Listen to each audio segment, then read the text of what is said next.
নমস্কাৰ ৰাইজ, আজি আইতা আৰু মই আমাৰ পাকঘৰৰ পৰা ভিডিঅ'টো আৰম্ভ কৰিছোঁ দেই।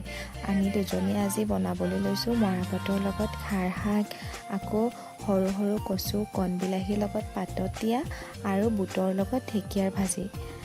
আমি আচলতে ৰেচিপি ভিডিঅ' বুলি তেনেকৈ শ্বেয়াৰ কৰা নাই, হ'লেও মই নজনাবিলাকৰ কাৰণে মৰাপাতৰ খাৰ শাকখিনি আইতাই কেনেকৈ বনাইছিলে কৈছোঁ দেই। মৰাপাতখিনি বনাবলৈ মৰাপাতখিনি সৰু সৰুকৈ কুটি লৈছিলে আৰু কেৰাহীত পানী দিছিলে।